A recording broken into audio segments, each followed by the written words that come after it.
Welcome back to another video. Matt Talks Ball here, and today we're going to look at Manchester City's top 5 performers this season, and we're going to rank them. We're going to come to a conclusion of who should be City's player of the season. Obviously, based up to this point, we're in April at the moment. The season's nearly at the end. City still fighting on a few fronts. FA Cup, a possibility, and of course the Premier League. City face Arsenal at the end of this week. But I thought this would be a good idea. Towards the end of the season now, it's good to look back at who have been our best performers, who have been surprising, but ultimately who's been our best performer. So without hesitation, let's get into it. So 5th place for me is Erling Haaland. Yes, Man City's number 9. He has had a bit of a struggle for goals since the turn of the year, but has undoubtedly been fantastic across the entire season, performance-wise.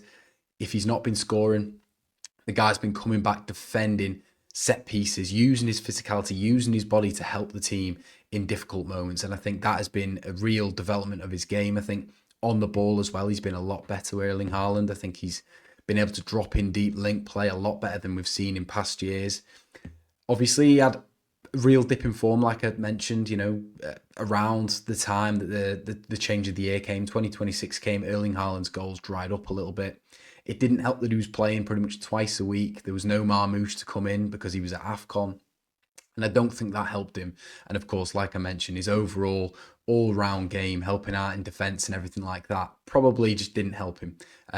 But nevertheless, I think he's been fantastic. He's up to 22 league goals at the moment, leading the way. Igor Thiago of Brentford is chasing him down, but I think Erling Haaland will get that golden boot. And if City go on to win anything like the Premier League or the FA Cup this season, we've obviously already won the Carabao Cup, but if we win any more silverware, I think Erling Haaland will be a massive reason as to why City have achieved what they go on to achieve. The next spot for me is a player that nobody really gave a chance at the start of the season. He's got the 3rd most minutes for City in the Premier League, and that is Matheus Nunes. Now, going into the season, we were all hoping, I think in the summer, I was definitely on the bandwagon of, come on, let's bring Livramento to the club. We need a right back. We need someone like that.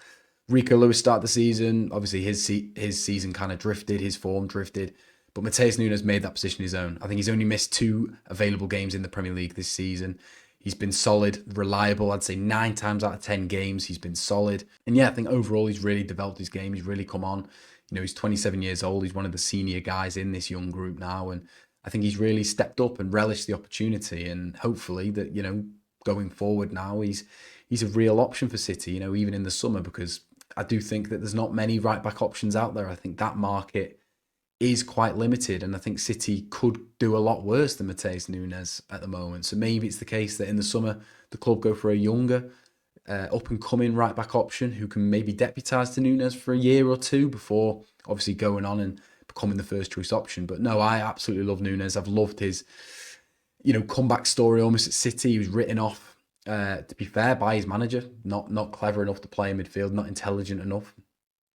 But he's made that right back spot his own, and he's been fantastic. He's been a grafter. He's got some important assists as well. I think there was a spell where he was doing quite a few for Erling Haaland as well. So yeah, I've been really pleased with Matheus Nunes. So I'm going to put him firmly in the 4th position. Now the top 3 is really difficult. If you put them in any other order, I probably wouldn't really have much of an argument with you. But this is personally just what I would put right here, right now, as I'm recording. So 3rd place, I'm going to put our captain, Bernardo Silva. It's obviously his final season. We're in his last few remaining games as a Manchester City player now, which feels very bizarre. Been so used to saying his name, talking about him over the last few years. Well, 9 years, not a few years, near enough a decade. And he's been an absolutely incredible servant. Now, has this season been the most incredible, mind-blowing football that Bernardo Silva's shown? No. But has it been impressive? Yes, it's been so impressive. It has been one of his best seasons in the sense that he's done whatever the team has needed of him. Whatever Pep's needed of him, he's done it tenfold. He's been absolutely sublime in moments. Whether it's been guiding some of the young players, helping out. There were many games towards the start of the season where I mentioned Matheus Nunes playing right back and Bernardo's there in that right half space, that pocket, kind of telling him when to go on, when to kind of drop back. He's guiding the players around him. And of course, when Rodri wasn't there, we had Nico Gonzalez in the midfield, and he was alongside him, helping him through his first main campaign at Manchester City, which Nico Gonzalez did very well before Rodri came back, I must say. And as well, he's been pretty decent in the creative department. It's not been in sublime performances. He's not been tallying up ridiculous numbers. But Bernardo has brought character, he's brought grit, he's brought leadership to this group. And I think, the Carabao Cup, if that's all City win this season, I think Bernardo Silva obviously has played a massive part.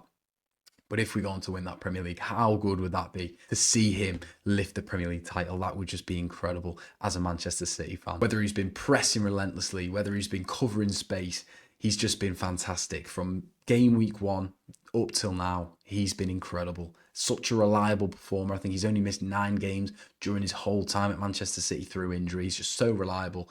One that I'm sure Pep Guardiola and Manchester City will miss. So yeah, Bernardo Silva, thank you very much.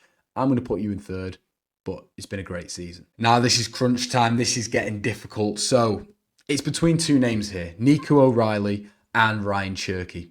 The one I'm going to go for second, I'm going to put Ryan Cherki. That is mainly because I would say that his upturn in form has come probably the second half of the season, whereas Nico O'Reilly has been much more consistent from pretty much game week 1 up till now. But we'll get on to him in a moment. Ryan Cherki, wow, what a debut campaign. Was it £30 million we brought him in for in the summer? Obviously City, their first choice was Florian Wirtz, missed out on him. The next option was Ryan Cherki. I don't think many really expected him to go on to what he's done.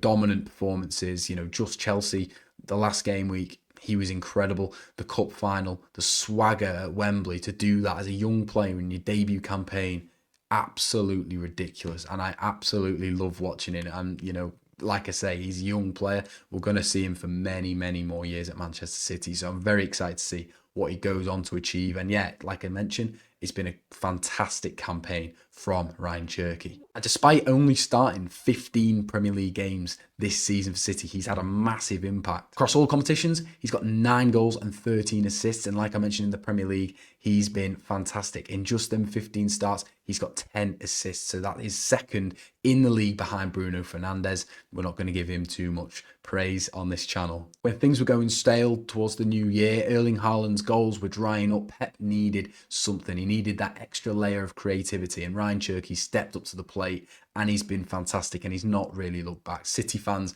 have been pining for him to start games for months now. Now he's finally getting a run in the team. City are reaping the rewards. He's been absolutely fantastic, and like I mentioned, considering the expectation at the start of the season, the price tag, everything, he's just been wonderful to watch. And yeah, like I mentioned, he wasn't exactly there from game week 1, playing every game. He wasn't really starting much at the start of the season, but the impact he's got now, you could argue he's probably Manchester City's most important player, maybe most influential. At the very least, I would probably put him in the bracket of one of the best players in the Premier League, and that is saying something in your debut campaign. So Ryan Cherki, the only way is up, son. And number 1, as mentioned, Nico O'Reilly, our homegrown blue. What a debut campaign he's had. Obviously, we got a glimmer of him last season in our poor run. Pep, again, he needed to find a solution. He brought in Nico O'Reilly, an attacking midfielder, put him in left back, gave us that width that we needed, that energy that, other players who were getting old and, we had injuries and everything, we needed that energy, and he brought that. But this season, in the summer, cast your mind back, we signed Ryan Aït-Nouri, an out-and-out left-back, a Premier League proven left-back. In midfield, we signed Tijjani Reinders, the best Serie A midfielder there was last season. And Nico O'Reilly's kept them both out of the team. 2 different positions, same impact. Whether Nico O'Reilly's playing at left-back or in midfield, to be honest, it doesn't matter where he's playing. He always will end up in the box. He'll always pop up with a goal. He'll always pop up with these big moments, and he did that in the Carabao Cup final when City needed a goal. They were obviously pushing Arsenal back. Arsenal absolutely awful on the day, but City ultimately needed to find the breakthrough. And up he steps, Nico O'Reilly.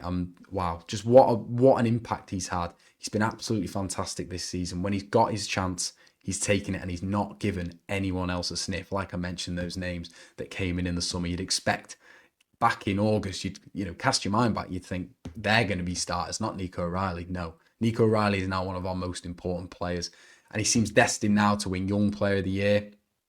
Hey, got to be in the conversation for Player of the Season as well. Could he do a Gareth Bale? Could he win both in one season? You'll have to let me know in the comments, and let me know if you agree with that ranking. Do you think Nico O'Reilly's been City's best performer this season? I think he's been our most consistent. He's popped up with big moments. What more could you ask for? Especially, it means so much more when it's an academy player, a lad that knows what it means to play for the shirt, wear the shirt.